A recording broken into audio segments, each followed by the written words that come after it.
Olá, meus amigos e minhas amigas. Sejam bem-vindos e bem-vindas ao estudo de mais um capítulo do livro Opinião Espírita.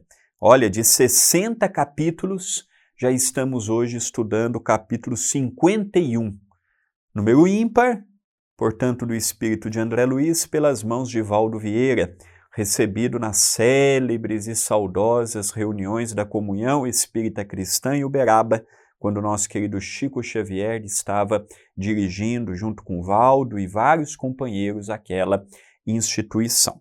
O capítulo de hoje tem como título Privações do Corpo e Provações da Alma.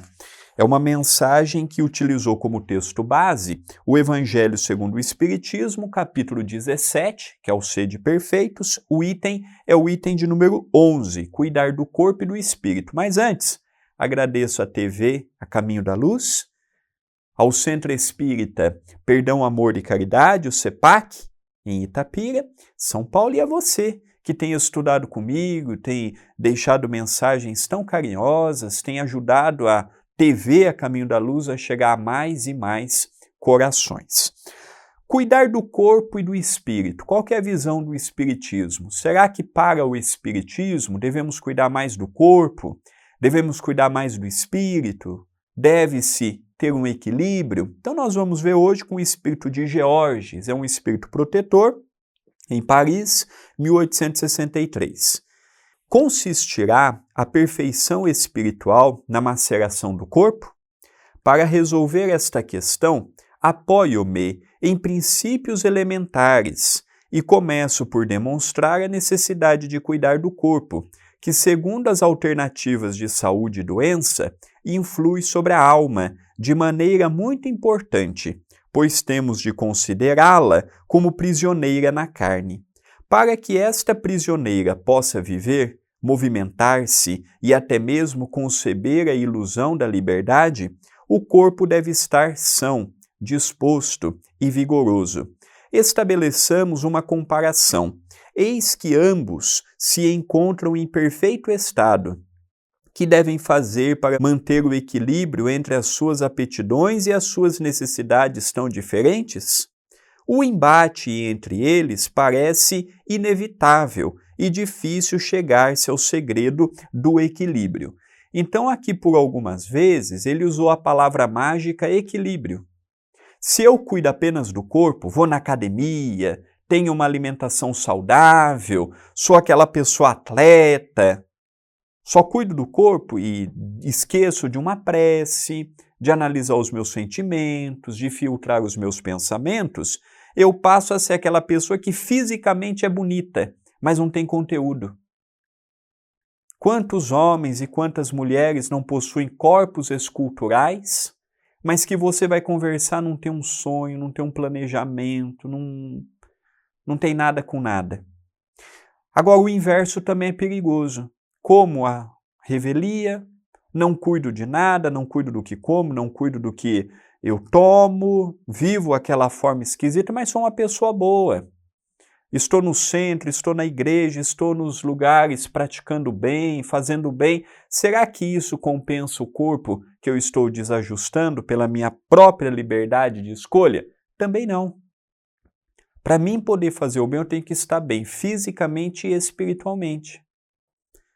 Não adianta eu abusar do meu corpo físico e querer fazer o bem, eu vou chegar em frangalhos num templo de oração. Como não adianta eu esquecer do lado espiritual e malhar apenas o corpo. Eu também tenho que cuidar do espírito. O nosso querido Chico, por meio também do espírito de Emmanuel, dizia que a nossa evolução é a feição de um pássaro.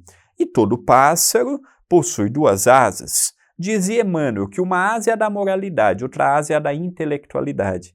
Poderíamos dizer do corpo e do espírito. Um lado é o corpo físico, outro lado é o espírito. E que para dar plenos voos, eu preciso estar equilibrado, fisicamente e espiritualmente. Não é acender o auxílio apenas para um lado e esquecermos do outro. Não é apenas ajudarmos aqui e esquecermos acolá. Não é simplesmente fazer e esquecer. Não, nós somos uma dualidade, espírito e corpo. E quando um está adiantado em relação ao outro, aquele que está deficitário é igual um músculo. Quando eu não trabalho com aquele músculo, o que acontece? Ele atrofia. Por quê? Porque ele não está sendo estimulado. Se eu não estimulo a inteligência, se eu não estimulo a bondade, se eu não estimulo o comer corretamente, vai ficar faltando algo por si só. Não é o André falando, não é o Espiritismo falando, é o próprio entendimento que nós hoje fomos construindo com as informações que nos chegam. O próprio entendimento culmina com esta visão que estamos hoje tendo. Então aquela ideia, não é? Ah, eu posso comer de tudo, eu vou no centro, faço o bem, está tudo certo. Não, segundo André Luiz em suas obras, eu não deixo de ser um suicida inconsciente. Eu não estou tirando voluntariamente a minha vida, mas também não estou fazendo com que ela dure anos a mais que ela poderia. Estou vivendo o agora, estou vivendo o momento, estou vivendo a circunstância presente. E esquecendo que eu sou mais e que eu tenho que realizar mais do que simplesmente passar pela terra. Continua o espírito amigo. Dois sistemas se defrontam neste caso, o dos ascetas, que desejam abater o corpo, e o dos materialistas, que querem diminuir a alma. Duas violências quase tão insensatas, uma quanto a outra. Então ambas as visões só dá valor para um lado, só dá valor. Agora, o problema é aquela pessoa que não dá valor para lado nenhum. Tem pessoa que não respeita os limites do corpo e tem pessoas que não nutrem nada, absolutamente nada no campo do bem. Aí esse está no estágio primário da evolução. Esse está no abecedário, no infantário, na creche, espiritualmente falando. Então, nós começamos por cuidar do corpo, que é mais fácil. E depois vamos caminhando para cuidar do espírito. É igual a nossa evolução. Geralmente começamos a evolução pelo intelecto para culminar no despertar do caráter e das possibilidades e potencialidades do espírito. Neste quadro que Georges nos apresenta no texto base utilizado por André Luiz, nós vamos adentrar o texto propriamente no espírito amigo. Diz o espírito: o homem, não raro, nas horas difíceis, lança mão de recursos extremos e por vezes ilógicos para diminuir o sofrimento próprio ou alheio, qual acontece nas provas desesperadoras, no sentido de suprimir agonias morais ou curar doenças insidiosas. Daí nasce o contrassenso dos ofícios religiosos, remunerados, de que se alastram antigos e piedosos enganos como sejam a recitação mecânica de fórmulas cabalísticas, os sacrifícios inúteis visando prioridade e concessões, as promessas esdrúxulas, os votos inoportunos, as penitências estranhas, os autocastigos em que a vaidade leva ao rótulo da fé, os jejuns e as mortificações a expressarem suicídios parciais, o uso de amuletos, o apego a talismãs, o culto improdutivo do remorso, sem qualquer esforço de corrigenda na restauração do caminho errado. Então, o que André Luiz quer nos dizer aqui? Que, por vezes, nós pegamos determinadas práticas esquisitas e colocamos no nosso dia a dia como se estivéssemos cuidando do corpo e do espírito. Todos se lembram, ou muitos vieram da Igreja Católica.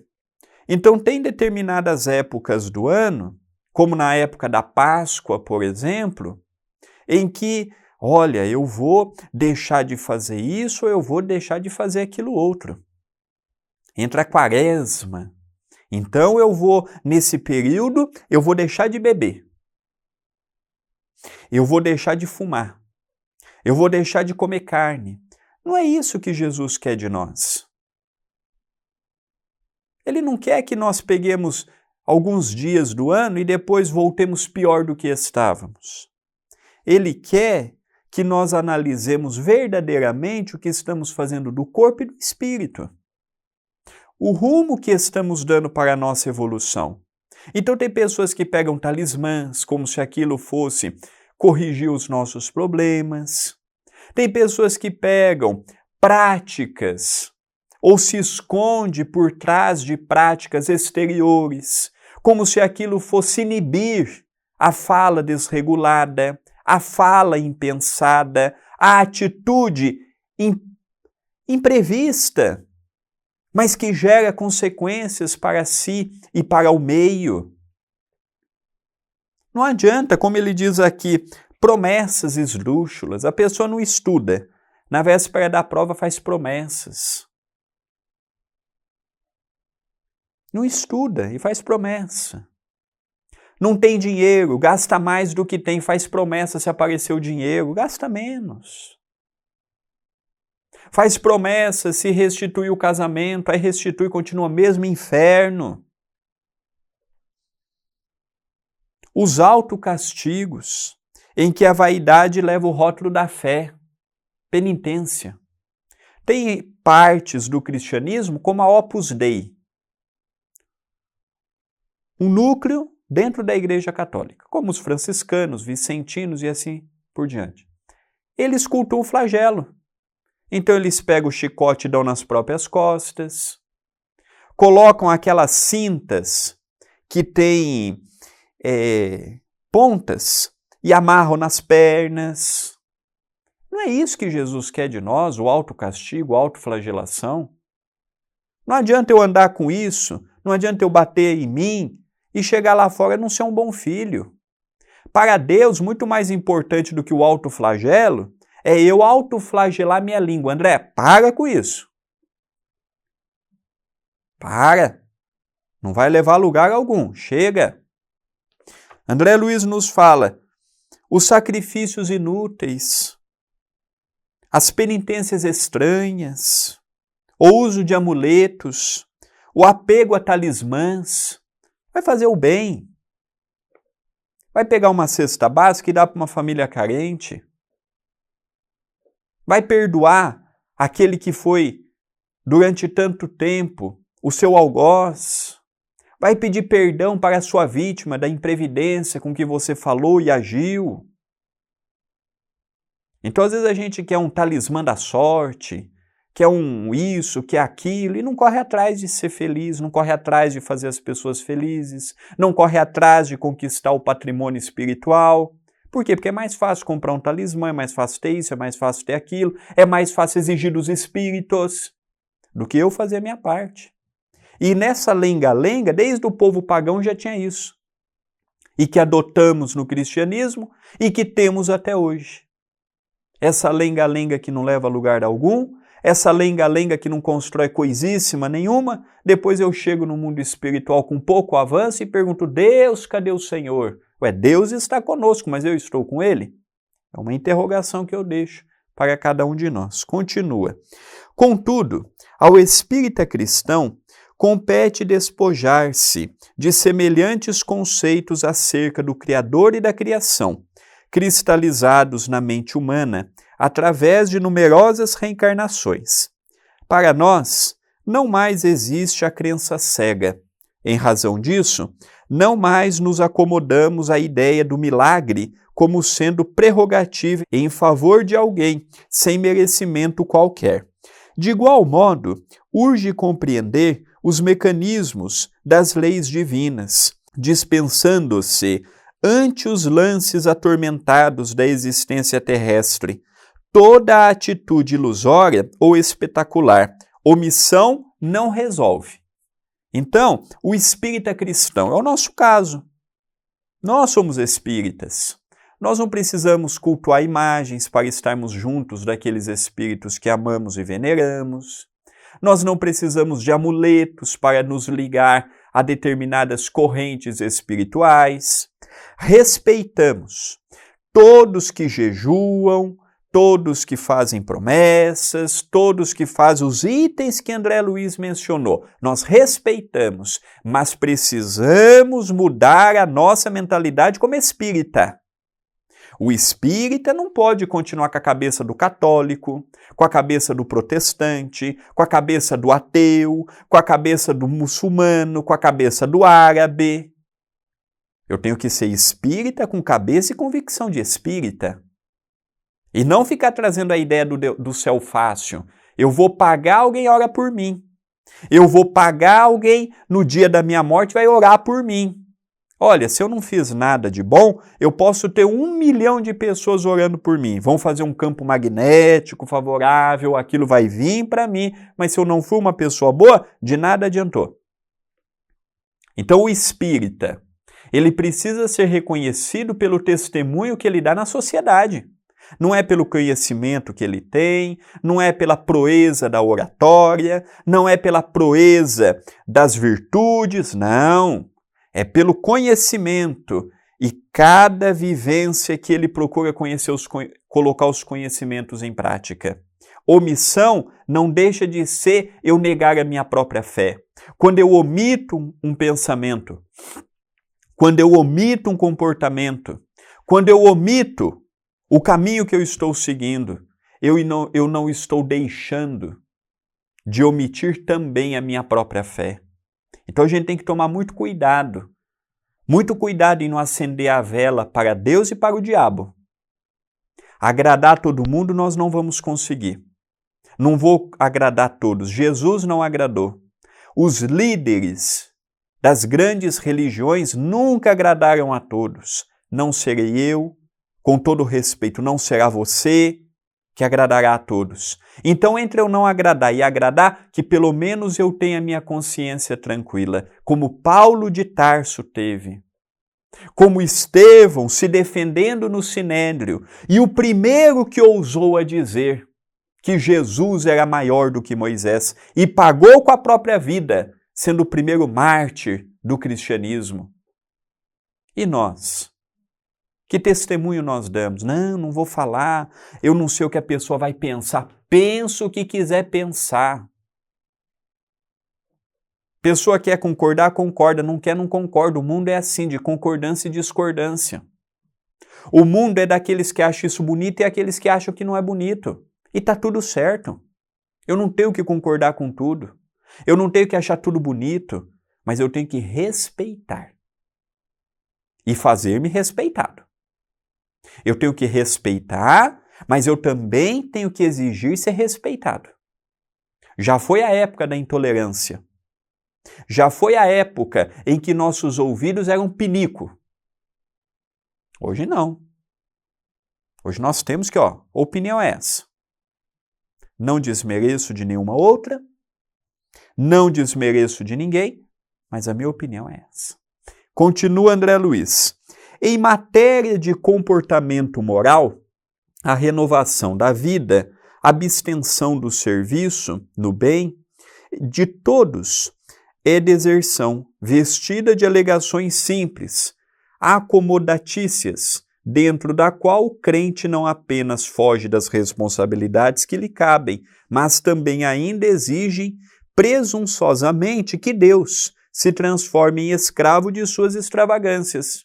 Aqui no Centro Espírita é muito simples. Recentemente, tratamos de um caso desse. Uma companheira muito dedicada não podia ir no grupo de estudo, porque foi ter outras tarefas, não tinha nada a ver com o trabalho, não tinha nada a ver com a família, não tinha nada a ver com o centro, que era no mesmo dia do estudo. E há alguns anos, há mais de 10 anos, o Dr. Adroaldo estipulou, para ser um tarefeiro do CEPAC, obrigatoriamente tem que estar num grupo de estudo. Nós não temos nenhum voluntário, todos que trabalham na casa estão num grupo de estudo, todos. E aí a gente conversou com aquela jovem, conversou com a mãe da jovem, olha, hoje você não pode, a casa está aberta. O dia que você puder voltar, o seu lugar está garantido. É para todos a mesma regra. Não pode ser para um e deixar de ser para o outro. O grande problema nosso são as exceções, as concessões, o jeitinho que nós temos para resolver as coisas. Isso nós temos que parar, porque isso prejudica o avanço individual e coletivo. Continua André Luiz. Situa-nos a doutrina espírita diante de nós mesmos. Estamos espiritualmente hoje onde nos colocamos ontem. Respiraremos amanhã no lugar para onde nos dirigimos.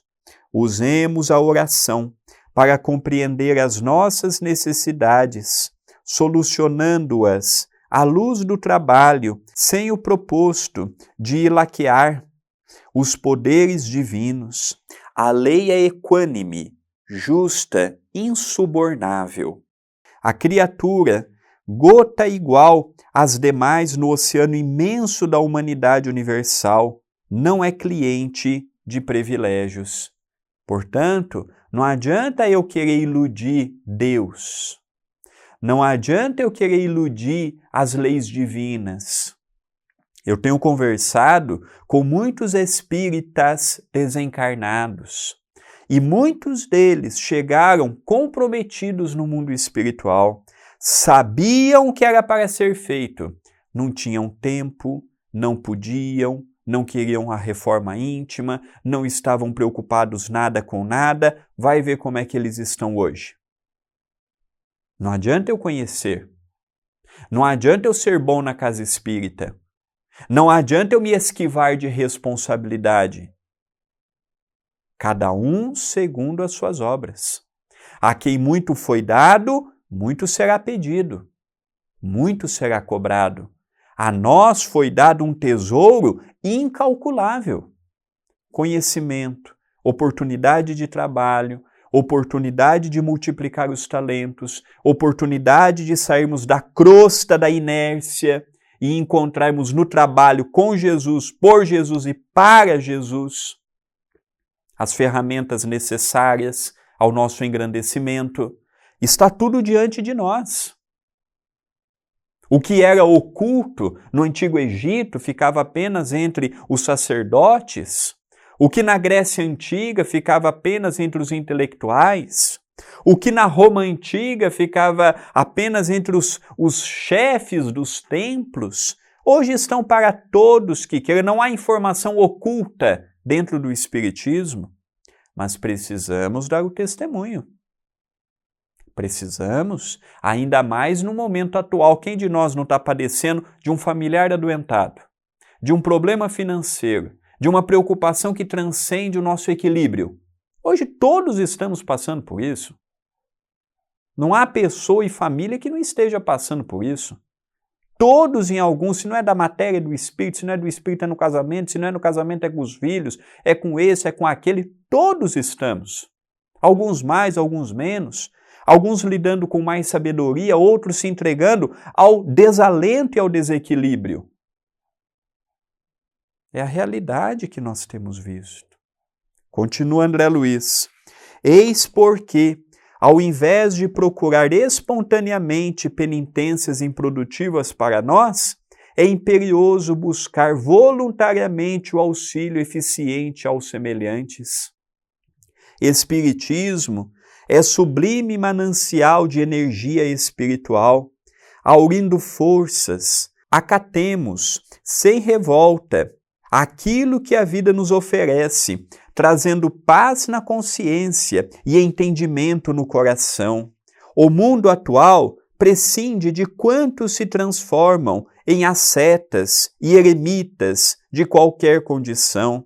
Até a penalogia moderna procura imprimir utilidade às horas dos presidiários, valorizando-lhes a reeducação em colônias agrícolas e em outras organizações coletivas, a busca de regeneração moral e social. E a própria psiquiatria presentemente instituiu a laborterapia para que os enfermos da alma se recuperem pela atividade edificante. Para o espírita, portanto, a vida e o universo surgem ajustados à lógica e esclarecidos na verdade. Apelemos para os recursos da prece, a fim de que sejamos sustentados em nossos próprios deveres, reconhecendo, porém, que Deus não é vendedor de graças ou doador de obséquios em regime de exceção, e sim o Criador, incriado, perfeito em todos os seus atributos de justiça e de amor. Fantástica, não é? Essa colocação de André Luiz, em que ele transfere a responsabilidade agora para cada um de nós. Ele transfere a oportunidade do entendimento para cada um de nós, em que vamos tendo as oportunidades de pegar esse manancial e cuidarmos do nosso corpo e cuidarmos do nosso espírito. Tentarmos achar o equilíbrio. O equilíbrio não virá por sugestões alheias. O equilíbrio virá por tentativas de cada um de nós. Por acertos, por ajustes, pela vontade de procurarmos verdadeiramente termos uma vida dilatada. Já diz um conceito oriental, mente sã, corpo são. Uma mente equilibrada propiciará um corpo equilibrado. Uma mente desequilibrada desequilibrará o corpo. Um corpo desequilibrado também desequilibrará o espírito, porque é um casamento. E como todo casamento, quando uma das partes está deixada de lado, está rejeitada, não é cultivada nos seus sentimentos, naturalmente não vai adiante. Então nós estamos encerrando aqui mais um capítulo, já na reta final de mais um estudo, daqui a algumas semanas já terminaremos. É uma alegria poder estar juntos pela TV A Caminho da Luz e pelo Centro Espírita Perdão, Amor e Caridade, o CEPAC. Eu rogo a Deus, o nosso Pai, que ampare a todos, que nos abençoe, que nos dê uma semana de muita paz e até o nosso próximo encontro.